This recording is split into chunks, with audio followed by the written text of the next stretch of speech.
वहीं बंगाल चुनाव के मद्देनजर 2 दिन के दौरे पर बंगाल गए बीजेपी अध्यक्ष जेपी नड्डा के काफिले पर गुरुवार को हमला हुआ। बीजेपी का आरोप है कि यह हमला टीएमसी के कार्यकर्ताओं ने किया है। बीजेपी अध्यक्ष पर हुए इस हमले को लेकर गृह मंत्री अमित शाह ने साफ कर दिया कि केंद्र सरकार इस मामले को गंभीरता से ले रही है। गृह मंत्री ने साफ किया कि बंगाल में टीएमसी का शासन अराजकता और अंधकार में जा चुका है।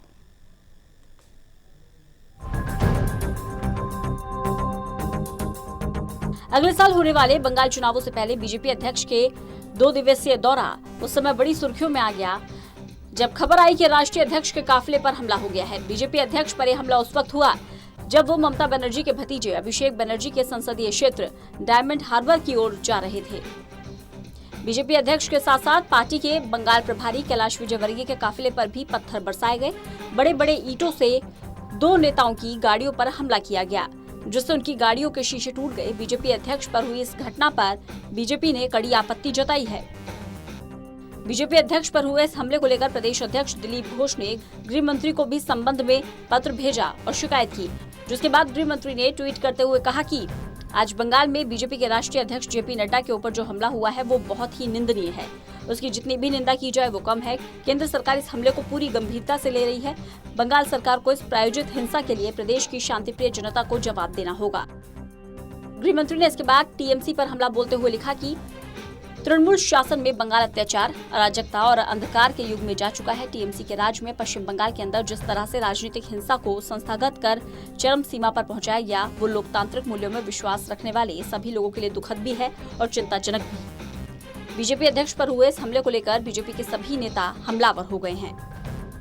ऐसी परिस्थिति लग रही थी वहाँ पर। राष्ट्रीय अध्यक्ष की गाड़ी आगे उनके ऊपर पथरा हुआ, वो तो बुलेट प्रूफ गाड़ी थी। हमारी गाड़ी पूरी तोड़ दी उन्होंने, हमारे ड्राइवर को भी चोट आई। देखिए, कल पत्र भी लिखा था, हमें जानकारी मिली थी कि यहाँ पर इस प्रकार की कार्रवाई होने की संभावना है। हमारे कार्यकर्ताओं ने सूचना दी थी, तो हमने गृह मंत्री को चिट्ठी लिखी, यहाँ के एसपी को चिट्ठी लिखी, फिर केंद्रीय गृह मंत्री को भी चिट्ठी लिखी और उनसे भी कहा कि यहाँ पर अराजकता का वातावरण बन सकता है।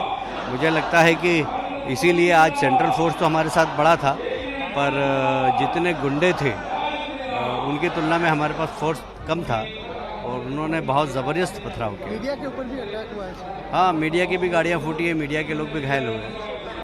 वहीं बंगाल पुलिस ने इस मामले में बयान जारी करते हुए कहा कि बीजेपी के राष्ट्रीय अध्यक्ष जेपी नड्डा सुरक्षित रूप से कार्यक्रम स्थल डायमंड हार्बर पहुंच गए हैं। उनके काफिले को कुछ नहीं हुआ है। डायमंड हार्बर में फाल्टा पुलिस स्टेशन में देवीपुर में कुछ लोगों ने आंशिक रूप से और अचानक काफिले के पीछे चलने वाले वाहनों की ओर पत्थर फेंके। हालांकि सभी लोग सुरक्षित हैं और स्थिति शांतिपूर्ण है। वास्तविक घटनाओं का पता लगाने के लिए मामले की जांच की जा रही है, जबकि बीजेपी टीएमसी पर आरोप लगा रही है। वहीं अब देखना यह होगा कि आने वाले दिनों में कैसे बीजेपी अध्यक्ष पर हुए इस हमले को लेकर सियासत गरमाती है। कैमरा पर्सन अतुल के साथ ललित नारायण कांडपाल, टोटल न्यूज, दिल्ली।